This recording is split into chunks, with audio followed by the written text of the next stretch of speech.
एक बुढ़िया माई थी। उनके 7 बेटे और एक बेटी थी। बेटी की शादी हो चुकी थी। जब भी उनके बेटों की शादी होने को रहती थी तो फेरों के समय एक नाग आता था और उनके बेटों को डस के चला जाता था। बेटे की वही मृत्यु हो जाती और बहू विधवा। इस तरह उनके 6 बेटे मर गए। 7वें की शादी अभी होने को बाकी थी। इस तरह अपने बेटों के मर जाने के दुख में बुढ़िया माई रो रो के अंधी हो गई। भाई दूज आने को हुई तो भाई ने कहा कि मैं बहन से तिलक कराने जाऊंगा। माँ ने कहा ठीक है। उधर जब बहन को पता चला कि उसका भाई आ रहा है तो वह बहुत खुश हुई, खुशी से पागल हो गई। पड़ोसन के घर गई और पूछने लगी कि जब बहुत प्यारा भाई घर आए तो क्या बनाना चाहिए। पड़ोसन उसकी खुशी को देखकर जल भुन गई और कह दिया कि दूध से रसोई लिप दो और घी में चावल पका दो। बहन ने ऐसा ही किया। उधर भाई जब बहन के घर आ रहा था तो रास्ते में सांप मिला। सांप उसे डसने को हुआ। भाई बोला तुम मुझे क्यों डस रहे हो। सांप बोला मैं तुम्हारा काल हूँ और तुझे हमको डसना है। भाई बोला मेरी बहन मेरा इंतजार कर रही है। मैं जब तिलक करा के वापस लौटूंगा तब तुम मुझे डस लेना। सांप ने कहा भला आज तक कोई अपनी मौत के लिए लौट के आया है जो तुम आओगे। भाई ने कहा अगर तुझे यकीन नहीं है तो तू मेरे झोले में बैठ जा। जब मैं अपने बहन से तिलक करा लूं तब तुम मुझे डस लेना। सांप ने ऐसा ही किया। भाई बहन के घर पहुंच गया। दोनों बड़े खुश हुए। भाई बोला बहन जल्दी से खाने को दे, बहुत भूख लगी है। बहन बेचारी क्या करे, न तो दूध की रसोई सूखे न ही घी में चावल पके। भाई ने पूछा बहन इतनी देर क्यों लग रही है, तू क्या बना रही है।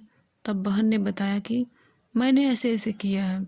भाई बोला पगली कहीं घी में भी चावल पके हैं या दूध से कोई रसोई लीपा है।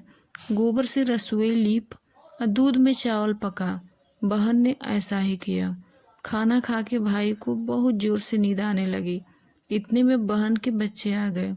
बोले मामा मामा आप हमारे लिए क्या लाए हो। भाई बोला मैं तो कुछ नहीं लाया। बच्चों ने वह झोला ले लिया जिसमें सांप था। जैसे ही उसे खोला उसमें से एक हीरे का हार निकला। बहन ने कहा भैया तूने बताया नहीं कि तू मेरे लिए इतना सुंदर हार लाए हो। भाई बोला बहना तुझे पसंद है तो तू ले लो, मुझे क्या करना। अगले दिन भाई बोला अब मुझे जाना है, मेरे लिए खाना रख दे। बहन ने उसके लिए लड्डू बना के एक डिब्बे में रख के दे दिए। भाई कुछ देर जाकर थक कर एक पेड़ के नीचे सो गया। उधर बहन के बच्चों को जब भूख लगी तो माँ से कहा कि माँ खाना दे दो। माँ ने कहा खाना में अभी देर है। तो बच्चे बोले कि मामा को जो रखा है वही दे दो। तो वह बोली कि लड्डू बनाने के लिए बाजरा पीसा था वही बचा पड़ा है, चक्की में जाकर खा लो। बच्चों ने देखा कि चक्की में तो सांप की हड्डियां पड़ी हैं। यही बात माँ को जाकर बताई तो वह बावली सी होकर भाई के पीछे भागी। रास्ते भर लोगों से पूछती कि किसी ने मेरा गैल बटोई देखा, किसी ने मेरा बावड़ा सा भाई देखा।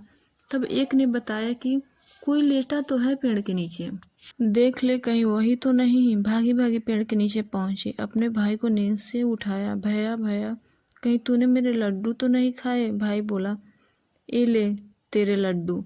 नहीं खाए मैंने, ले दे के लड्डू ही तो दिए थे, उसके भी पीछे पीछे आ गई।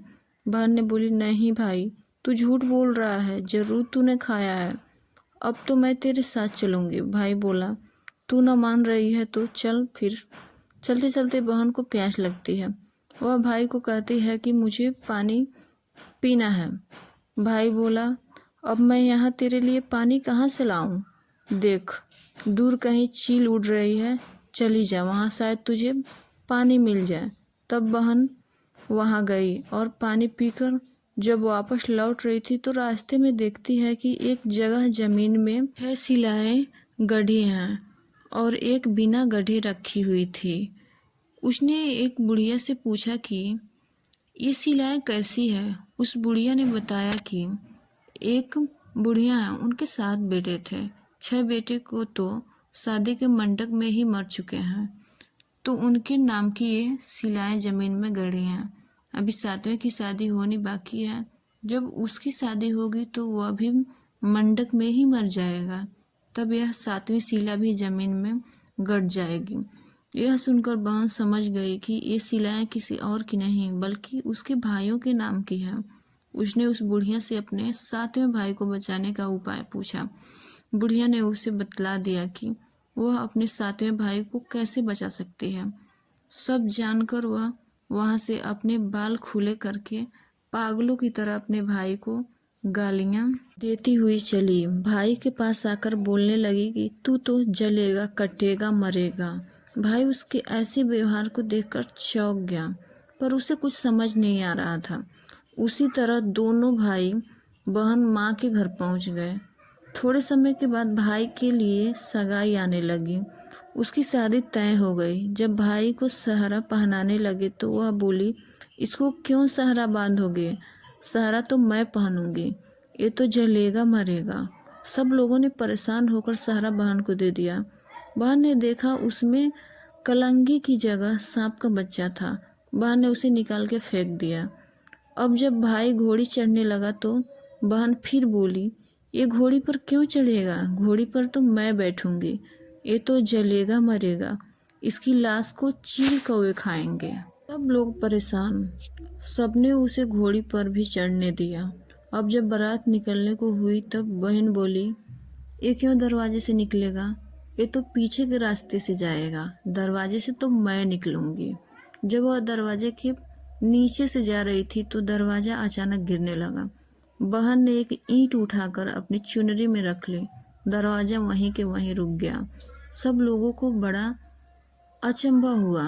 रास्ते में एक जगह बारात रुकी तो भाई को पीपल के पेड़ के नीचे खड़ा कर दिया। बहन कहने लगी, ये क्यों छांव में खड़ा होगा? ये तो धूप में खड़ा होगा, छांव में तो मैं खड़ी होंगी। जैसे ही वह पेड़ के नीचे खड़ी हुई, पेड़ गिरने लगा। बहन ने एक पत्ता तोड़कर अपनी चुनरी में रख लिया। पेड़ वहीं के वहीं रुक गया। तो सबको विश्वास हो गया कि ये बावली कोई जादू टोना सीख कर आई है, जो बार बार अपने भाई की रक्षा कर रही है। ऐसे करते करते फेरों का समय आ गया। जब दुल्हन आई तो उसने दुल्हन के कान में कहा, अब तक तो मैंने तेरे पति को बचा लिया, अब तू ही अपने पति को और साथ ही अपने मरे हुए जेठों को बचा सकती है। फेरों के समय एक नाग आया। वे जैसे ही दूल्हे को डसने को हुआ, दुल्हन ने उसे एक लोटे में भर के ऊपर के प्लेट से बंद कर दिया। थोड़ी देर बाद नागिन लहर लहर करती आई। दुल्हन से बोली, तू मेरा पति छोड़। दुल्हन बोली, पहले तू मेरा पति छोड़। नागिन ने कहा, ठीक है, मैंने तेरा पति छोड़ा। दुल्हन ने ऐसे नहीं, पहले 3 बार बोल। नागिन ने 3 बार बोला। फिर बोली कि अब मेरे पति को छोड़। दुल्हन बोली, एक मेरे पति से क्या होगा? हंसने बोलने के लिए जेठ भी तो होना चाहिए, एक जेठ भी छोड़। नागिन ने जेठ के लिए भी प्राण दे। फिर दुल्हन ने कहा, एक जेठ से लड़ाई हो गई तो एक और जेठ, वे विदेश चला गया तो तीसरा जेठ भी छोड़। इस तरह एक एक करके दुल्हन ने अपनी 6 जेठ जीवित करा लिया। उधर रो रो के बुढ़िया का बुरा हाल था कि अब तो मेरा 7वां बेटा भी बाकी बेटों की तरह मर जाएगा। गांव वालों ने उसे बताया कि उसके 7 बेटे और बहुएं आ रहे हैं। तो बुढ़िया बोली, अगर यह बात सच हो तो मेरी आंखें की रोशनी वापस आ जाए और मेरे सीने से दूध की धार बहने लगे। ऐसा ही हुआ। अपने सारे बहू बेटों को देखकर वह बहुत खुश हुई। बोली, यह सब तो मेरी बावली का ही किया है, कहाँ है मेरी बेटी? सब बहन को ढूंढने लगे तो देखे कि वह भूसे की कोठरी में जाके सो रही थी। जब उसे पता चला कि उसके भाई सब सही सलामत हैं तो वह अपने घर को चली। उसके पीछे पीछे सारी लक्ष्मी भी जाने लगी। बुढ़िया ने कहा, बेटी पीछे मुड़ के देख, तू सारी लक्ष्मी ले जाएगी तो तेरे भाई भाभी क्या खाएंगे?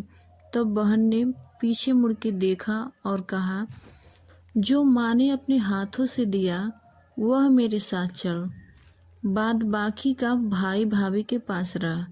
इस तरह एक बहन ने अपने भाई की रक्षा की। और मेरी कहानी आप लोगों को कैसी लगी? अगर अच्छी लगी हो तो मेरे चैनल को सब्सक्राइब करें, लाइक करें और शेयर करें। गुल्लू की दुल्हनिया को खूब सारा प्यार दें।